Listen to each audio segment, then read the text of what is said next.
Olá pessoal do História em Casa, tudo bem? Aqui é o professor Jonatas Carati e eu estou com um novo quadro. Esse quadro se chama Revisitando os Clássicos da Educação e hoje um primeiro episódio.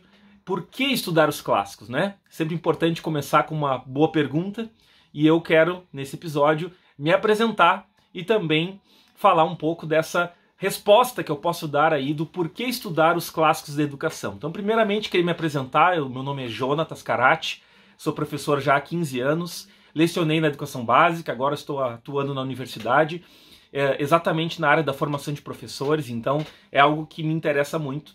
E eu acho que esse quadro, né, e esse episódio, ele surgiu de uma experiência na sala de aula, né, e eu acho que isso é bacana de contar e compartilhar com vocês. Muitos aí, meus colegas, né, de profissão, então vão querer saber dessa história. Eu sempre perguntava para os meus alunos, né, na universidade, no curso de História, quem eram os historiadores que eles mais gostavam, né? Os historiadores que representavam o que eles pensavam. E isso era fácil de responder. Muitos deles respondiam com tranquilidade, né? Quem é da história aí vai saber, vai conhecer, vai lembrar dos nomes, né? Marc Bloch, Lucien Febvre, Eric Hobsbawm, né? Carlo Ginzburg. Então muitos historiadores são citados, né? E os alunos, quando estão em formação, eles lembram desses nomes, né? Porque são nomes que foram importantes para a história, para a historiografia e para a formação deles.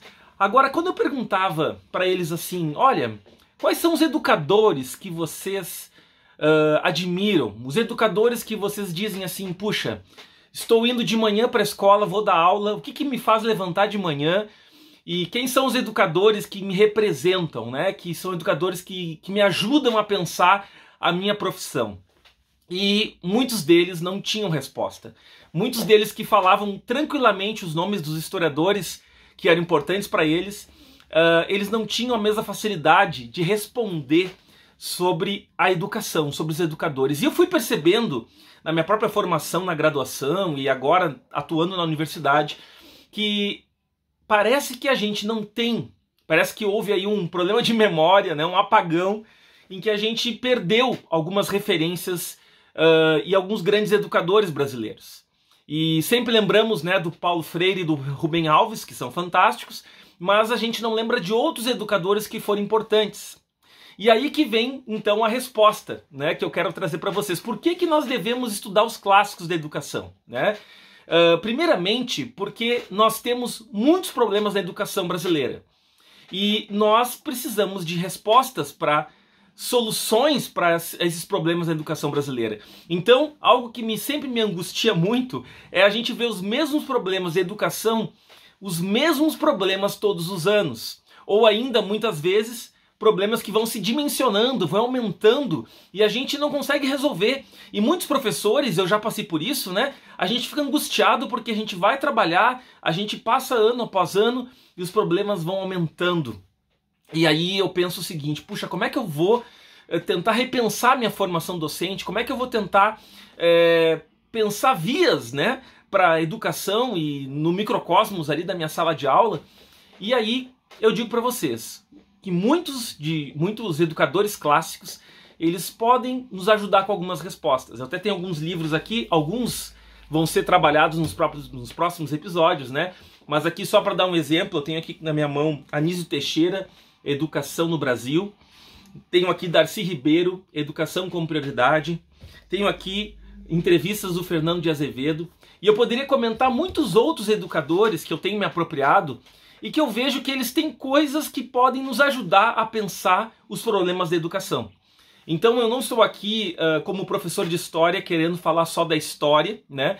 Mas eu estou aqui querendo trazer para vocês exemplos de educação que podem nos ajudar. Há um outro problema muito sério, que é o problema da fragmentação. Há muita fragmentação e a gente não vê a totalidade.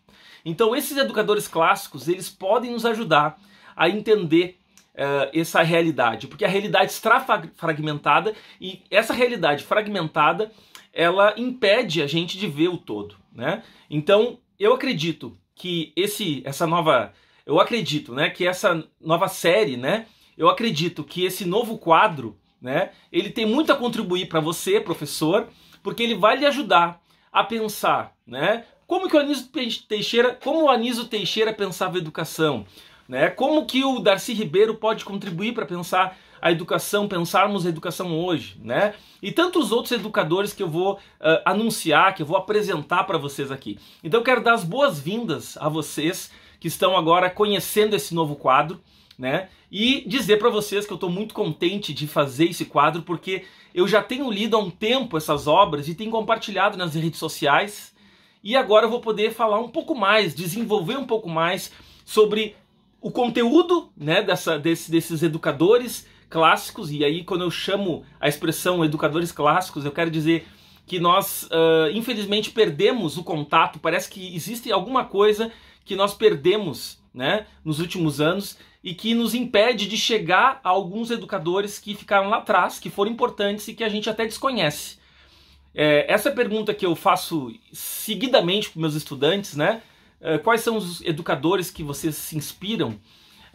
De fato, isso se repete também na formação de professores na rede pública, na rede particular. Quando eu trabalho com formação de professores, faço alguma palestra, né? Eu pergunto isso para os educadores: olha, quais são os educadores que vocês admiram, que vocês levam para a sala de aula com vocês, né? E muitos educadores não têm resposta, eles não sabem dizer, para além de Paulo Freire, né? Eles não sabem dizer outros educadores. Então, esse quadro, esse novo quadro, ele é um quadro que vai contribuir para você, professor, porque vai lhe ajudar a ver, né, de uma maneira objetiva, mas também com densidade, né, que existem problemas na educação hoje que podem ser repensados à luz dos clássicos. Os clássicos são esses educadores que dos últimos 70 anos no Brasil, principalmente educadores brasileiros, contribuíram para pensar reformas educacionais, algumas que não ocorreram de fato, algumas que ficaram no papel, que foram projetos, mas que eu acredito que ele pode nos ajudar, né? Esses educadores clássicos, eles têm alguma coisa para nos ensinar, certo? Então eu convido vocês agora, nos próximos episódios, né? Esse episódio aqui foi para me apresentar, para dar as boas-vindas a vocês, e também esse episódio foi para buscar uma resposta, né? Tentar ajudar vocês a pensar junto comigo uma resposta para os problemas da educação à luz dos clássicos da educação, ou seja, à luz de obras que foram muito importantes, mas que acabaram se perdendo e não chegaram até nós. Então esse vídeo é de apresentação, mas eu quero dar as boas-vindas a vocês, pedir que vocês estejam comigo, me sigam aí nas redes sociais, que vão estar aparecendo aí em algum momento, e peço que vocês também busquem, né, pela autoeducação, pela curiosidade, pelo amor ao conhecimento, que vocês procurem também respostas para os problemas da educação de vocês. Não cruzem os braços, não assim se omitam, né, de tentar resolver, ou pelo menos de pensar, de pesquisar, de produzir conhecimento que ajude a resolver os problemas do Brasil no sentido da educação, né? Então a minha fala aqui é para instigar vocês também ao amor ao conhecimento e ao amor à educação, tá certo? Então deixo o meu grande abraço, agradeço vocês por terem assistido até o fim esse vídeo, né? Agradeço ao Thiago pela oportunidade também, e peço que vocês fiquem comigo, me acompanhem nesse novo quadro, então, Revisitando os Clássicos da Educação. Esse é o nome do quadro. Revisitando os Clássicos da Educação. Te convido a revisitar junto comigo esses clássicos. Muitos outros ainda virão, né? E eu espero que vocês gostem, que vocês sejam instigados a buscar, então, resolver os problemas da educação a partir dos clássicos. Não quer dizer que os clássicos vão responder todos os nossos problemas. Não é isso. É que eu acredito que muitas vezes nós desconsideramos, né? E não estudamos a fundo. Então há preconceitos epistêmicos, né? A gente olha para um autor e diz: não, esse autor é conservador, eu não tenho nada para aprender com ele. E eu acredito que o conhecimento, o amor ao conhecimento, nos leva a superar isso, a buscar conhecimento de diversas maneiras. Porque, gente, eu que sou educador, você também que é educador aí, estou há 15 anos nessa labuta de dar aula, de preparar aula. Gente, os problemas da educação só crescem. E eu não quero dizer que o professor vai resolver tudo isso, mas eu quero dizer para vocês que nós temos o compromisso e o dever de buscar, pensar, produzir conhecimento, buscar soluções no nível que a gente pode atuar, né? E eu acredito que a gente pode fazer isso, inclusive que isso é uma solução para os nossos problemas, às vezes, de saúde mental.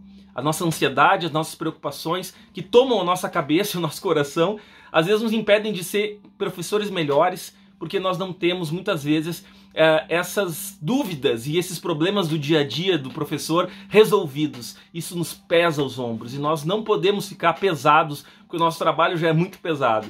Então, mais uma vez, boas-vindas a vocês e agradeço a oportunidade e, por favor, estejam comigo aqui no canal História em Casa e nesse novo quadro, revisitando os educadores clássicos. Um grande abraço, até mais!